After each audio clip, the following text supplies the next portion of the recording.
Selamat siang adik-adik, mohon maaf untuk kuliah hari ini saya izin duduk dulu.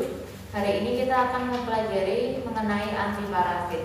Di antiparasit ini nanti kita akan mempelajari 3 topik utama, yaitu yang pertama obat untuk malaria, obat untuk amebiasis, dan yang terakhir adalah obat untuk cacing.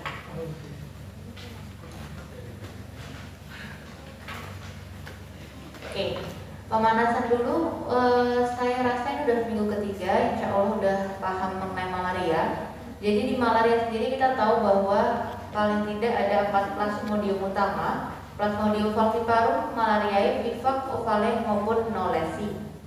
Tapi memang yang Plasmodium knowlesi ini dulu memang ditemukan di hewan dan baru akhir-akhir ini baru kemudian ditemukan di manusia. Tapi memang tetap tidak seterkenal yang 4 sebelumnya. Untuk siklus hidup malaria kita tahu dia ada 3. Yang pertama adalah siklus sporogonik yang berada di nyamuk, siklus exoerythrositik, dan siklus erythrositik. Oke, mengapa penting untuk mempelajarinya? Karena ini akan berhubungan dengan pengobatan yang akan diberikan dan kenapa kita harus memberikan pengobatan tersebut. Oke, salah satu siapa yang mau menjelaskan malaria, patogenesis dan siklus hidupnya?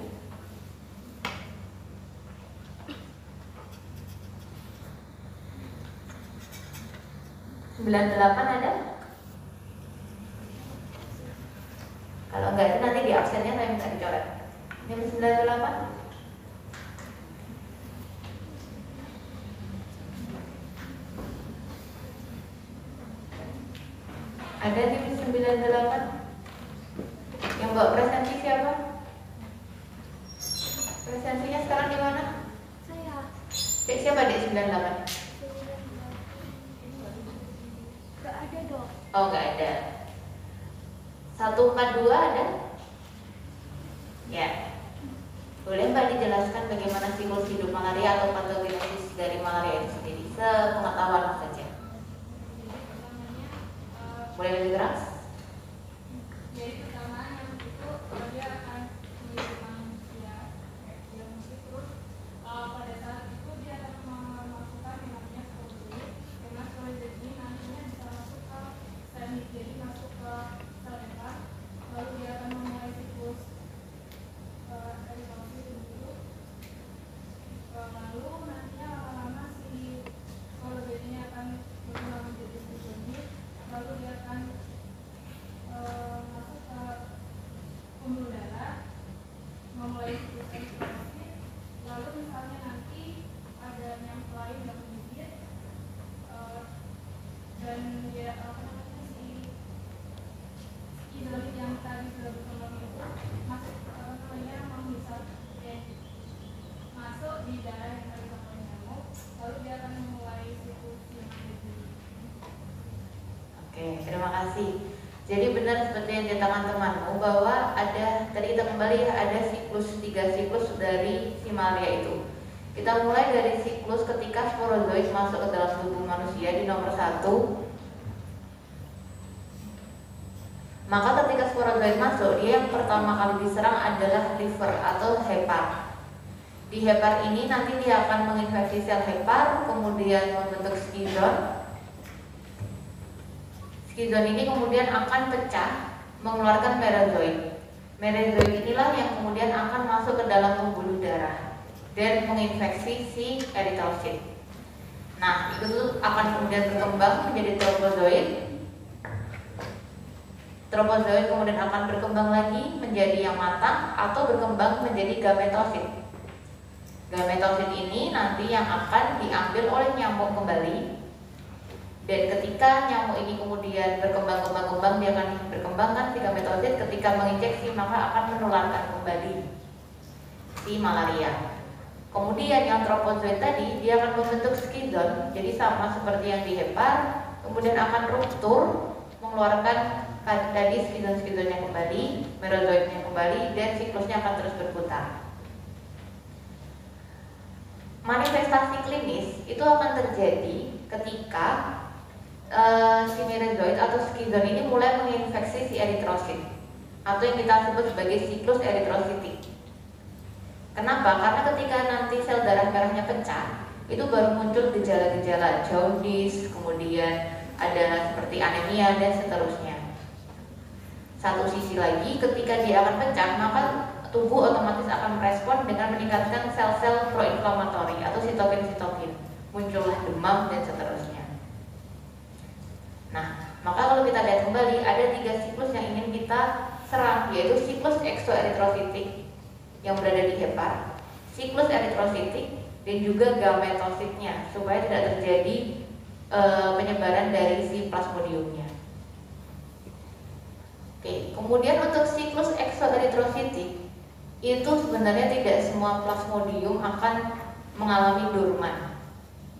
Contohnya adalah Plasmodium falciparum dan Plasmodium malariae. Jadi dia biasanya hanya 1-2 minggu saja akan terinfeksi di hepar, kemudian fokusnya akan di eritrositnya. Tapi berbeda dengan vivax atau ovale yang dia bisa dorman atau tidur. Jadi bisa reinfeksi berkali-kali. Ini tadi ya, jadi falciparum, malariae, knowlesi itu 1-2 minggu, sedangkan vivax dan ovale dia bisa dorman, makanya bisa sampai tahunan. Untuk merozoidnya tadi, dia akan bisa menginfeksi berbagai sel darah merah. Contohnya yang falciparum dan ovale itu bisa semua sel darah merah. Vivax itu hanya retikulosit atau yang muda, kemudian malaria knowlesi yang besar. Sudah kita bahas. Oke. Pertanyaan saya biar melek. Kalian tahu bahwa demamnya malaria itu adalah paroxysm fever, di mana dia bisa berbeda-beda. Contohnya falciparum bisa 20-48 jam sekali, malariae, quartan fever bisa 72 jam sekali, ovale, vivax, tertian fever, dan seterusnya. Kira-kira kenapa penyebabnya bisa berbeda-beda kayak gitu deh? Ada yang mau menjelaskan?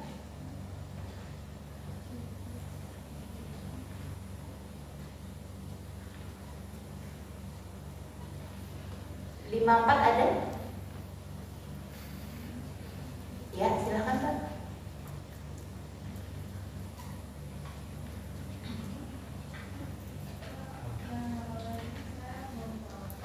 Oke, nggak apa-apa. 88 ada? 88 ada?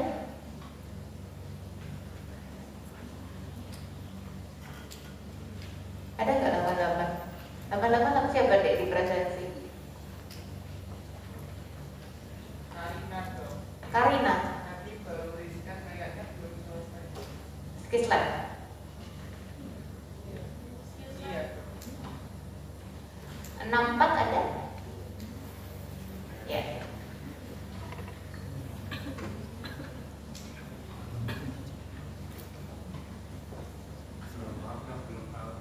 Oke, adakah yang mau mencoba menjawab? Ini kalau kita tahu akan berkaitan lagi dengan apa yang sebelumnya saya jelaskan.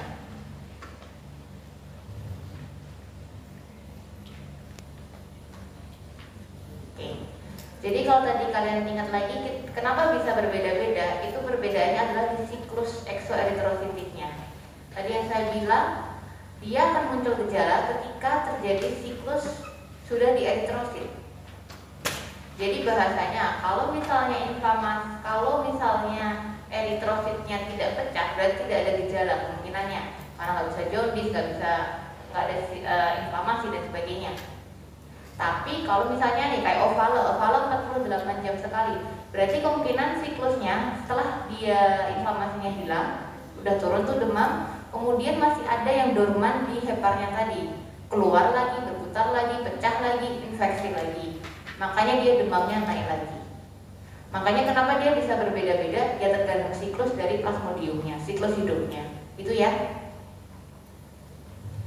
Kemudian untuk infeksi malaria nanti akan kita bagi garis besarnya ada 2. Yang pertama yang uncomplicated, jadi yang gejalanya biasanya sedang, sama yang severe atau yang gejalanya berat.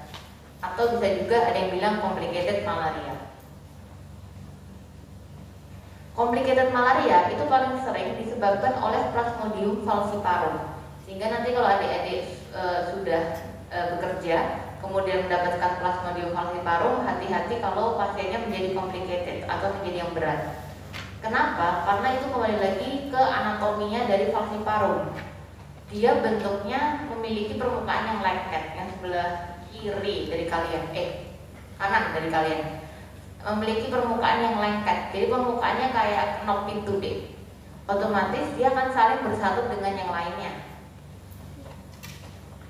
Masalahnya kalau itu menjadi agregat dan berada di otak, otomatis kan nanti juga menyebabkan inflamasi, kemudian menyebabkan aliran darah nggak lancar, dan seterusnya. Itu bisa terjadi namanya cerebral malariae. Kemudian kalau dia ada di bilus, itu bisa juga bileus malariae dan sebagainya. Kalau dia ada di ginjal, kemudian spleen, itu bisa terjadi sampai sepsis. Makanya kenapa yang falciparum ini biasanya bisa sampai terjadi yang complicated. Oke, kita kembali mengingat tadi, berarti ada apa aja obatnya? Ada obatnya adalah 3+1. Satunya apa? Profilaksis. Profilaksis diberikan sebelum terjadinya infeksi. Biasanya diberikan apabila kita akan bepergian ke negara-negara endemis. Dan sebaik mungkin ketika kita berikan profilaksisnya obat A dan tetap bisa terjadi malaria, maka jangan berikan pengobatan obat A juga, harus diganti. Kemudian jenis yang lain adalah tisu schizonticids. Ini biasanya untuk dormant liver form. Jadi yang tisu yang ada di jaringannya hepat. Kalau yang blood itu berarti yang terjadi di parasit di eritrositnya, karena di pembuluh darah. Kemudian yang terakhir untuk gametosit, berarti untuk membunuh si gametosit tipe itu. Dan itu juga berfungsi supaya tidak terjadi resisten. Karena kalau plasmodium udah dalam tubuh kita, kemudian udah dipapar sebuah obat, ternyata obatnya nggak begitu efektif, resisten, yang plasmodiumnya ini diambil nyamuk, itu akan menyebabkan terjadinya resistensinya lebih tinggi juga. Nanti bisa kalian lihat sendiri. Oke, kita ke obat yang pertama, chloroquine. Chloroquine ini termasuk drug of choice untuk uncomplicated non-falciparum dan falciparum yang sensitif. Dia sifatnya blood, tapi sayangnya falciparum saat ini sudah mengalami resistensi, termasuk di Indonesia. Untuk yang Vivax itu sudah terjadi resistensi, tapi juga masih ada belum separah yang falciparum lah. Untuk mekanisme aksinya falciparum, chloroquine, kalau kalian lihat di sebelah kiri kalian, ini ada tulisan, lihat nggak kepotongan? Nggak. CQ. Nah, itu adalah chloroquine. Jadi chloroquine itu akan masuk melalui PFMDR1, protein transportnya. Kemudian dia akan mencegah hem untuk menjadi hemozoid. Jadi hemnya ditingkatkan. Hem sendiri itu sifatnya toksik di eritrosit, di parasit itu juga. Sehingga ketika terjadi akumulasi dari hem, maka parasitnya akan mati. Nah, mutasi apa yang terjadi? Yang terjadi adalah mutasi di PFMDR1 dan PFCRT.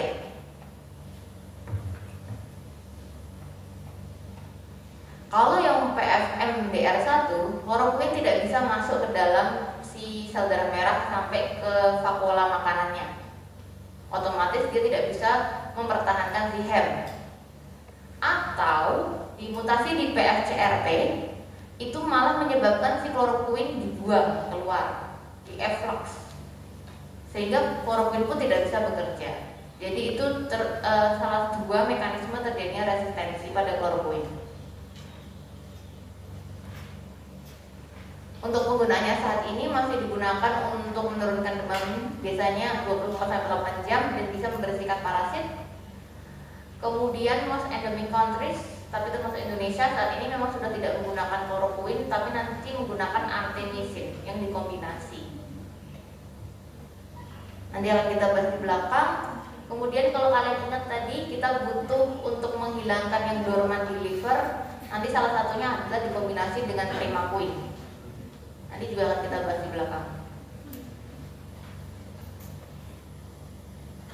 Untuk efek samping dari obat-obat malaria ini rata-rata adalah nausea, vomiting, abdominal pain dan sebagainya, sehingga harus diberikan setelah makan. Kemudian untuk tambahan, jangan diadministrasikan bersama dengan kaolin dan antacid karena akan menyebabkan absorpsinya berkurang. Oke, ada yang mau ditanyakan dulu?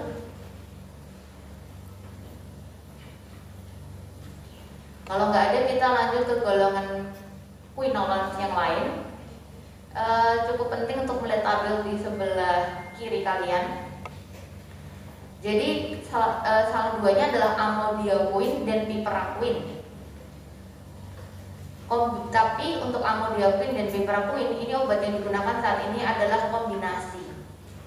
Jadi amodiaquin akan dikombinasi dengan artesunat yang merupakan golongan artemisin. Sedangkan piperaquin akan dikombinasi juga dengan dihidroartemisinin yang merupakan golongan artemisin juga. Dan ini yang termasuk digunakan di Indonesia. Jadi amodiaquin itu termasuk yang sering digunakan karena salah satunya adalah harga yang murah dan juga toksisitas yang rendah. Jadi golongan artesunat dan amodiaquin ini biasanya digunakan di negara-negara Afrika. Sedangkan piperaquin dia biasanya dikombinasikan dengan dihidroartemisinin, tapi di beberapa negara di Southeast Asia dia efikasinya sudah berkurang. Nah, yang menarik dari piperaquin, dia memiliki waktu paruh yang cukup lama, yaitu 28 hari. Sehingga kita bisa cukup memberikan 1 kali dalam sebulan, itu efek untuk profilaksisnya cukup lama. Jadi kayak memberikan perlindungan yang lama. Jadi sangat berguna untuk pada negara-negara yang memiliki transmisi penyebaran yang cukup tinggi, karena cukup monthly dosing saja.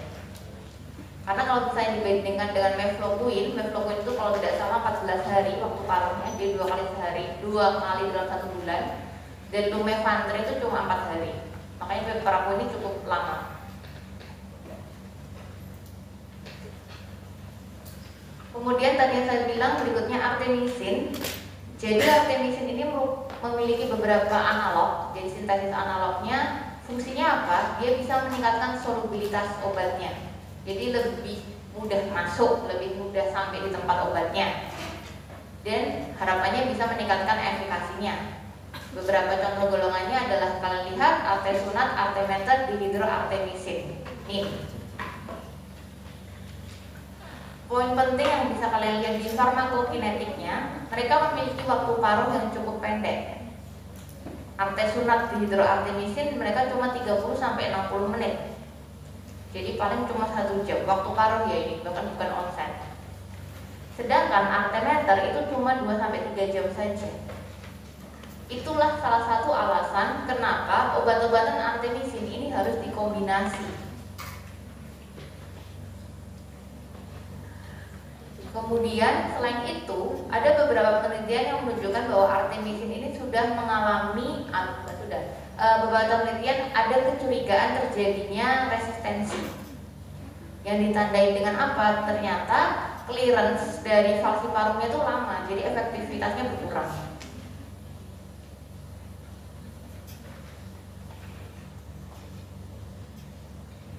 Nah, untuk mekanisme artemisin yang pertama ini ada beberapa mekanisme yang diteliti, yaitu yang pertama adalah akan bereaksi dengan iron katalitik.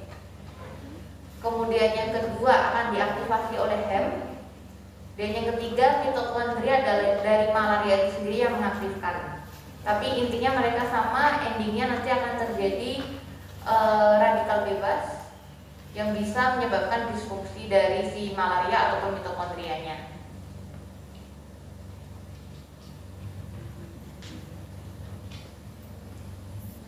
Oke, jadi kalau kalian lihat di sini artemisin ART ini ya deh, ini akan diaktifasi mirip tadi sebenarnya, jadi mencegah supaya Hem tidak menjadi hemozoin toksik. Kemudian aktivasinya ini juga bisa menyebabkan stres oksidatif sampai arrest dari beberapa sel, sehingga harapannya selnya mati, plasmodiumnya mati. Tapi kembali lagi bisa terjadi resistensi. Kenapa? Salah satunya, kalau kalian lihat di tabel sebelah kanan yang AP2U, koronin, EPS, dan bla bla bla, itu bisa terjadi mutasi di sana. Kalau terjadi mutasi di sana, HB itu yang seharusnya bisa masuk ke dalam sel darah merah itu tidak bisa diambil atau uptake-nya berkurang. Padahal kalau kita ingat lagi, salah satu yang mengaktifkan si artemisin adalah HEM atau HB-nya itu pecahannya. Sehingga otomatis kalau nggak ada HB yang bisa masuk atau berkurang, ya artemisin ini nggak akan bisa bekerja. Makanya kalau itu nggak bekerja, kalian bisa lihat terjadi oxidative stress-nya nggak ada, kemudian protosomal stress-nya nggak ada, dan seterusnya. Oke, ini yang tadi saya bilang ya, kenapa dikombinasi? Karena waktu parumnya artemisin pendek.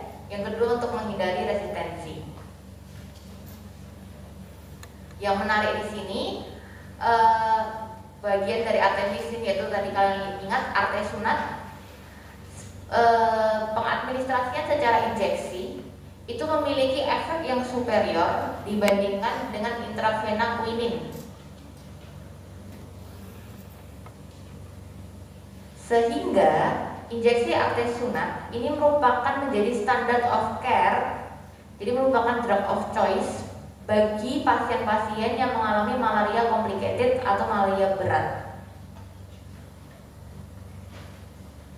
Kenapa? Karena yang pertama memiliki clearance parasit yang lebih baik, pasien survivalnya lebih baik, dan efek samping yang lebih minimal.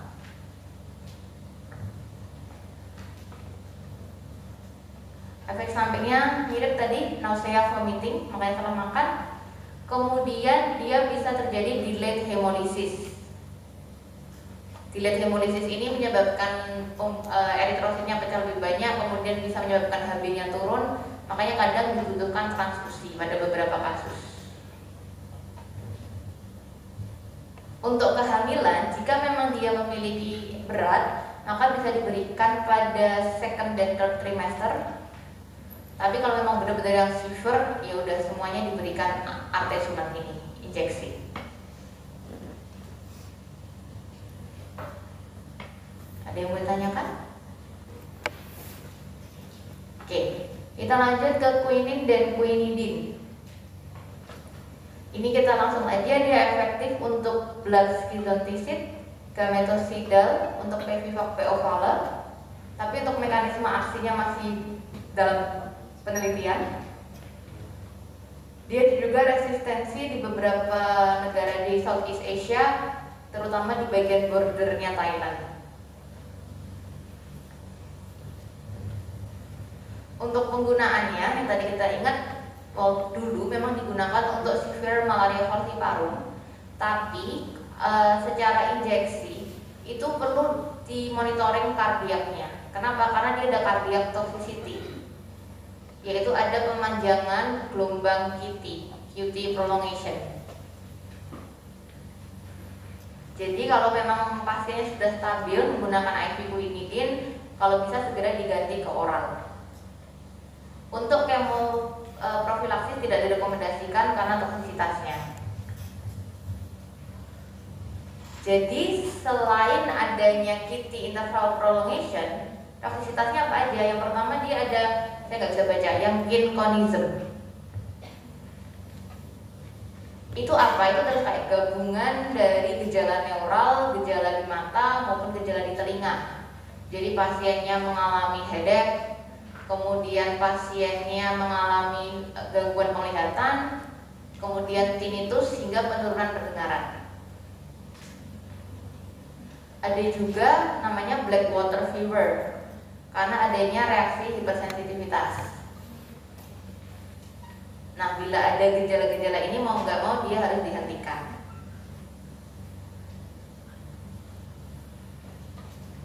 Kemudian berikutnya ada mefloquine. Dia juga blood schizonticidal untuk falciparum dan VIVAC. Ada beberapa yang menyatakan resisten. Yang penting adalah mefloquine ini memiliki toksisitas, kemungkinan toksisitas pada neurologis dan psikiatris. Sehingga hati-hati atau tidak boleh diberikan pada pasien-pasien yang memang mengalami gangguan psikiatri ataupun gangguan termasuk gangguan jantung ataupun neurologi, misalnya epilepsi dan sebagainya. Nah, mefloquine ini tidak boleh dikombinasikan dengan obat sebelumnya tadi, karena mereka sama-sama memiliki efek QT prolongation. Takutnya nanti malah terjadi gangguan gelombang, aritmia dan seterusnya.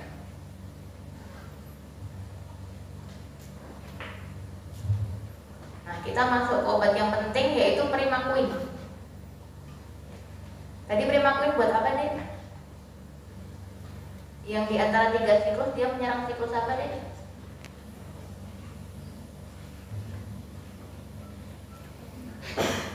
Siklus apa?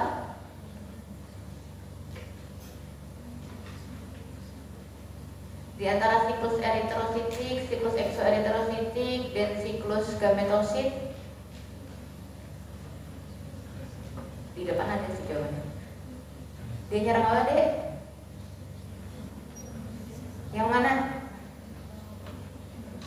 Yang apa? Exo, ya. Jadi primaquine ini adalah salah satu obat yang menyerang si siklus eksoeritrositik. Jadi dia aktif melawan skizon-skizon yang ada di hepatic stages.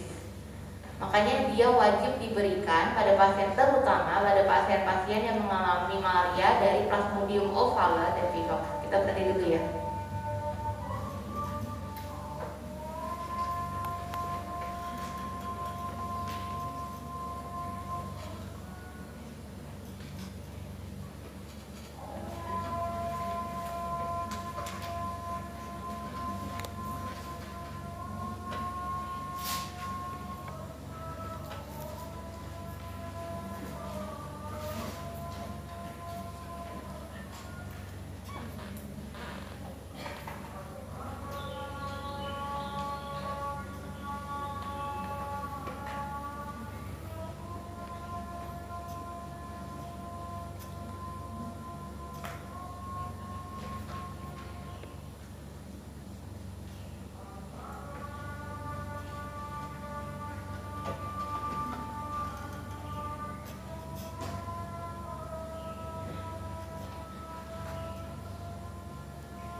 kita lanjutkan.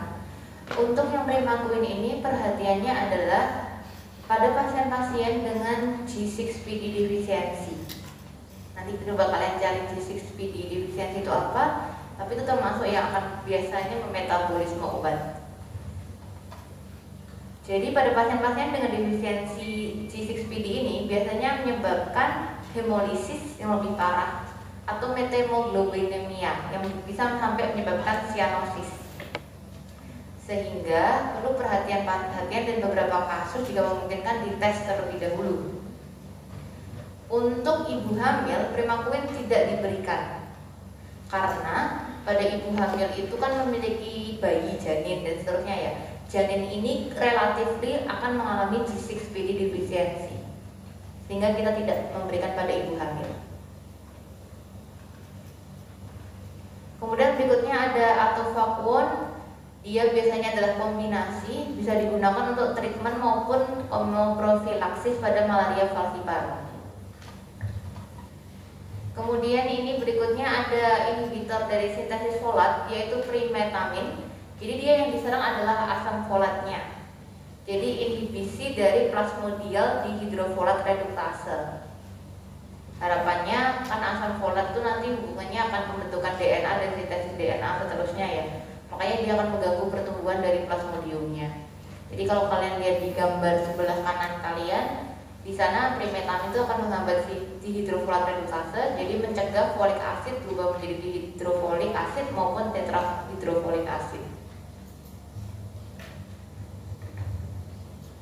Kemudian berikutnya adalah antibiotik. Di sini ada tetrasiklin dan doksisiklin, termasuk clindamycin, di mana tetrasiklin dan doksisiklin itu akan bekerja dengan menginhibisi dari sintesis protein, dan dia bisa digunakan untuk eritrositik yang skizon. Tapi perlu diingat bahwa antibiotik ini tidak dapat digunakan sebagai single agent, jadi harus dikombinasi. Karena dia tidak secepat itu untuk mengeradikasi dari plasmodium. Kemudian ada halofantrin dan lumefantrin yang termasuk, kalau kalian ingat, adalah kombinasi tadi dengan artemisin dan kawan-kawannya. Dia di sini halofantrin bisa digunakan untuk falciparum. Kemudian lumefantrin untuk beberapa negara bisa digunakan untuk malaria falciparum uncomplicated. Jadi ini kalian bisa membaca bagaimana kasusnya terjadi, misalnya pada pasien dengan falciparum ataupun malariae, tapi masih sensitif terhadap kloroquine bisa diberikan kloroquine. Tapi bila sudah resisten, maka bisa diberikan gabungan artemeter, misalnya dengan lumefantrin atau gabungan yang lainnya. Maupun ketika severe, kalian bisa lihat atau complicated, dia intinya adalah injeksi artesunat. Jadi kalau udah severe pasti injeksi.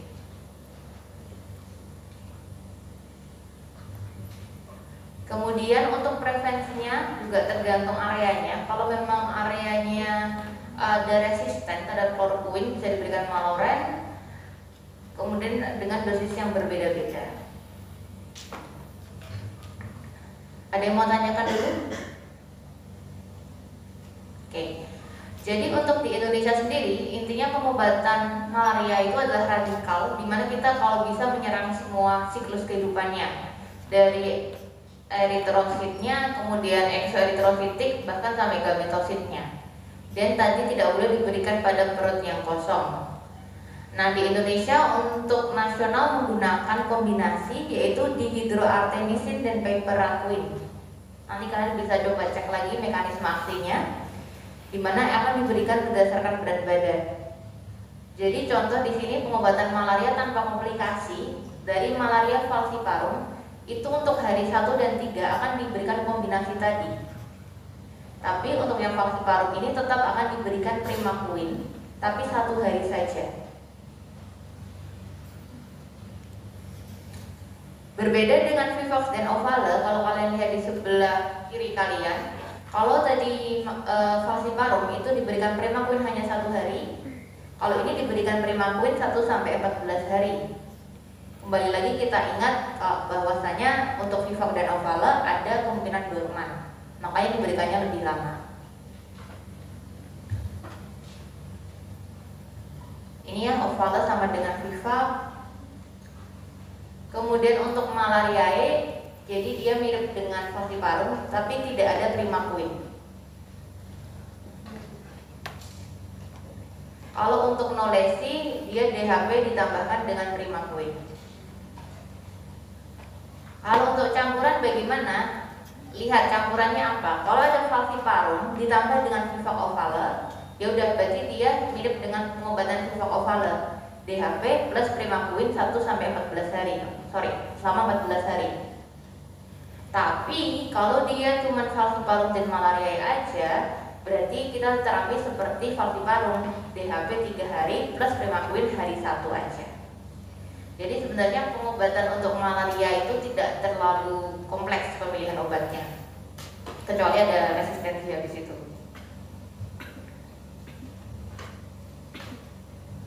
Untuk kemoprofilaksisnya di Indonesia sendiri diberikan kepada mereka yang memilih ke daerah yang resiko tinggi, yaitu di Provinsi Papua, Papua Barat, Maluku, dan NTT. Dengan dosisnya adalah doksisiklin 1 kali 100 mg per hari. Diminumnya kapan? Diminumnya H-1 sebelum berangkat, selama di sana, dan 4 minggu setelah pulang atau keluar dari daerah tersebut. Jadi cukup lama profilaksisnya. Tapi untuk anak-anak di bawah 8 tahun tidak diberikan, melainkan dilakukan tindakan pencegahan. Oke, supaya tidak pada ngantuk, tindakan pencegahan secara personal apa deh?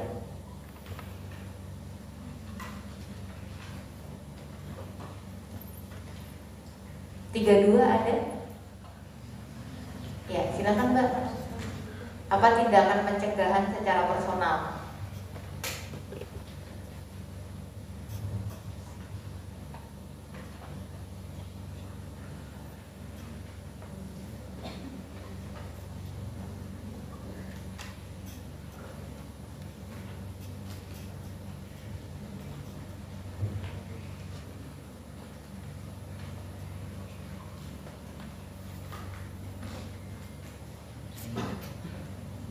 Kurang tahu, 78 ada?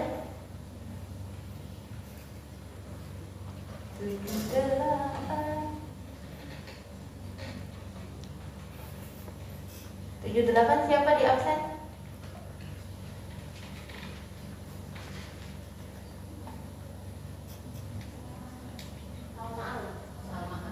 Salma Hanum, ada nggak orangnya?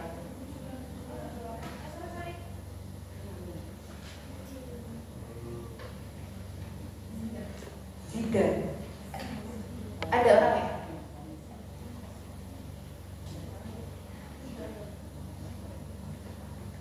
Ada nggak orangnya? Enggak.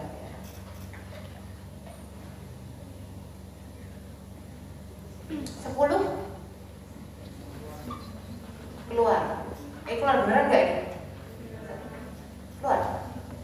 Oh iya. Yang bilang teman kalian sendiri dulu ya. 18. Iya, silahkan.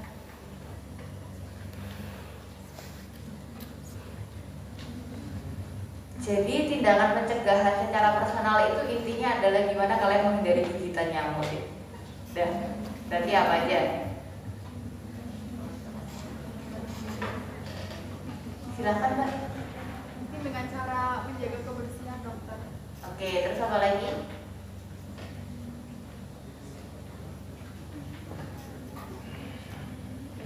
Oke, menjaga kebersihan.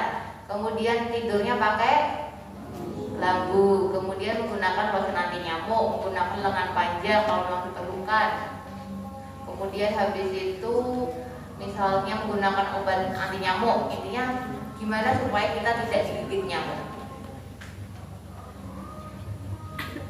Untuk ibu hamil, kalau belum parah bisa diberikan DHP saja selama 3 hari. Ingat, ibu hamil tidak diberikan primaquine. Sedangkan untuk yang berat, ingat langsung injeksi artesunat. Tandanya berat apa? Kesadaran menurun, jaundice, kejang-kejang, keadaan umumnya lemah, sesak nafas, RR-nya di atas 30, shock, tekanan sistol di bawah 80, dan seterusnya. Jadi nanti kalau misalnya ketemu falciparum atau plasmodium apapun, kemungkinan kan ada falciparum ya kalau berat ya, apakah ada campuran atau tidak, maka diinjeksi artesunat dengan dosisnya 2,4 mg per kilogram berat badan. Kalau pasien sudah stabil, sudah bisa makan minum, maka bisa kita berikan DHP tadi. Oke, jadi malaria sebenarnya cuma kayak gitu aja deh. Ada yang mau tanyakan?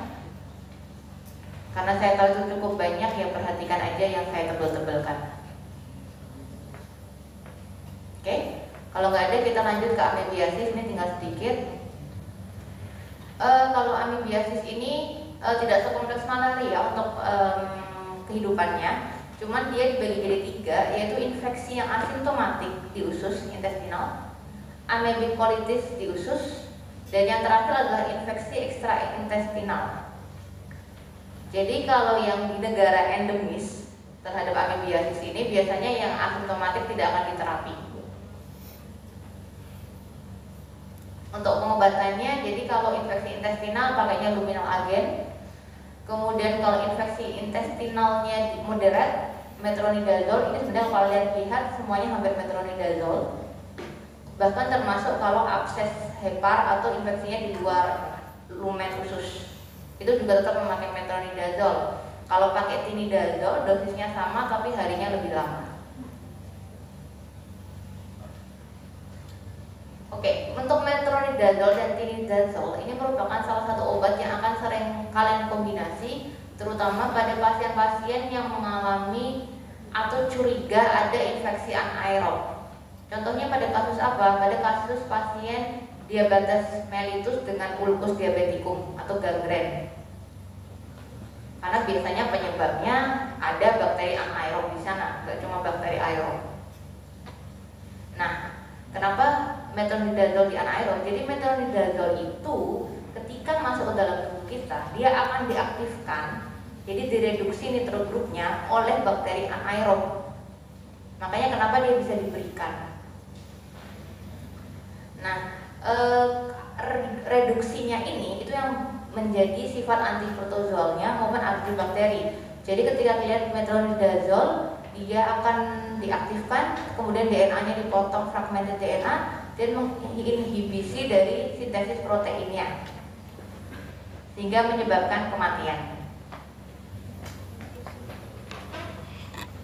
Jadi sampai saat ini metronidazole merupakan drug of choice dari E-histolitika. Tapi pentingnya di sini adalah metronidazole itu membuat mual deh, dan pada beberapa pasien menyebabkan kayak metallic taste. Makanya biasanya diberikan dengan makan. Kemudian luminal agent bagi aja, ada iodoquinol, ini bisa untuk efektif. Kemudian diloxanisuron dan paromethylene sulfat. Kemudian berikutnya ada emetin dan dehydroemetin. Ini yang menarik adalah dia ada major toksisitas sehingga jarang digunakan di klinis, kecuali memang metronidazole tidak dapat digunakan, contohnya pada pasien yang alergi. Tapi monitoring terhadap kardiaknya, kardiak monitoring, karena bisa terjadi aritmia. Kalau aritmia biasanya nanti endingnya arrest. Ini silakan dibaca. Oke, ada yang bertanya sebelum masuk ke topik terakhir? Oke. Yang terakhir adalah antelmintik, yaitu obat untuk cacing. Jadi infeksi untuk cacing sendiri ini saat ini tuh lebih dari 1 billion people, dan itu susah diatasi. Salah satunya adalah karena reinfeksi. Jadi memang cacingnya masih ada di tanah. Kalau orang yang melakukan perilaku yang sama bisa reinfeksi. Kemudian berikutnya beberapa obat yang efektivitasnya kurang kuat untuk cacing-cacing tersebut. Jadi tujuan kita adalah untuk mengeliminasi si parasitnya, mengurangi gejala maupun mengurangi angka transmisinya. Sehingga sebelum kita memberikan obat, sebaiknya kita identifikasi dulu beneran ini cacingnya juga bukan cacing apa, cacing tambang, kemudian apakah yang taenia dan sebagainya. Kita masuk ke yang pertama, yaitu benzinidazole, yang ada tiabendazole, mebendazole, dan albendazole. Untuk thiabendazole cukup tahu aja dia standar dosisnya 25 mg per kilogram. Kemudian untuk mebendazole bisa untuk askariasis, trichuriasis dengan dosisnya 100 mg 2 kali selama 3 hari. Dan yang penting adalah yang sering digunakan salah satunya adalah albendazole dan mebendazole. Kalau albendazole, kalau kita mau ke intraluminal parasit bisa diberikan pada saat perut kosong. Tapi kalau parasitnya yang di jaringan bisa dengan makanan berlemak. Nah, si arzol ini, bentar, ini nanti silahkan dihafalkan ya, Dek. Macam-macam infeksinya berserta dosisnya. Ada yang sama, ada yang mirip-mirip, ada yang beda harinya. Karena nanti kalian beda cacing, beda pemberiannya. Ada yang cukup 1 kali sehari, tapi selama 3 hari. Ada juga yang single dose dan seterusnya.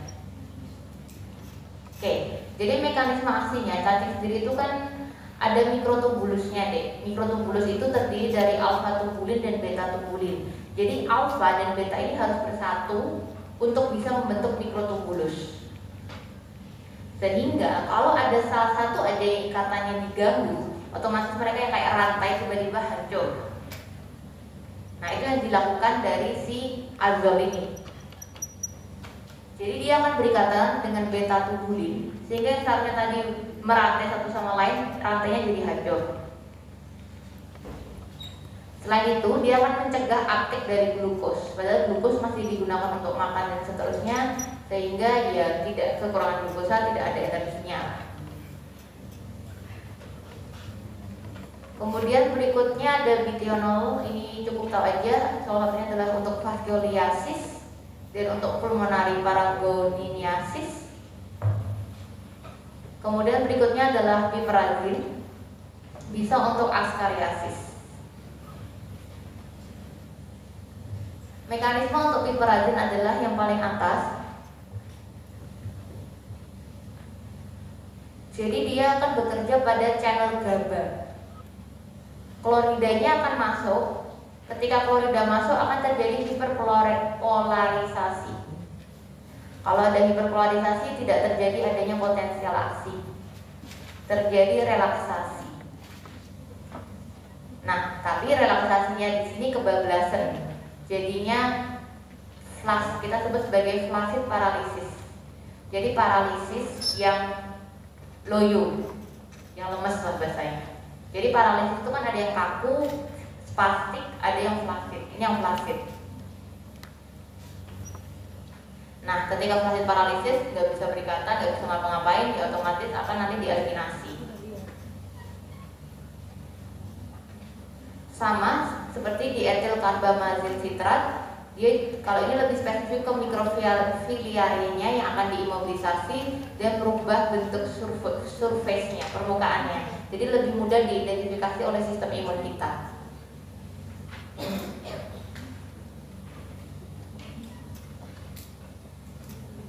Untuk DEC tadi bisa digunakan untuk Hookeria brandkofti, Bugia malayi, Bugia timori, dan pada beberapa cacing pengobatan sebenarnya kadang dikombinasikan dengan antihistamin. Karena tadi kalau kita berikan obat anti cacing, bahasanya cacing tetap benda asing. Ada beberapa yang akan mengalami reaksi alergi, tapi ada beberapa juga yang akan menyebabkan reaksi inflamasinya lah dari benda asingnya. Sehingga kadang dikombinasi dengan antihistamin maupun steroid untuk menekan reaksi-reaksi tersebut. Kemudian untuk ivermectin, dia bisa untuk onchocerciasis sama beberapa parasit lainnya. Untuk ivermectin, dia adalah golongan macrolide lactons. Jadi kalau yang tadi dia bekerjanya di channel GABA, kalau yang ini bekerjanya di channel glutamat. Tapi mirip, nanti kloridanya masuk terjadi hiperpolarisasi sehingga terjadi paralisis lagi yang flaccid. Jadi kebelakangnya sama, cuma channel yang mereka bekerja berbeda. Kalau yang tadi GABA, piperazine GABA, kalau yang ivermectin ini channelnya glutamat.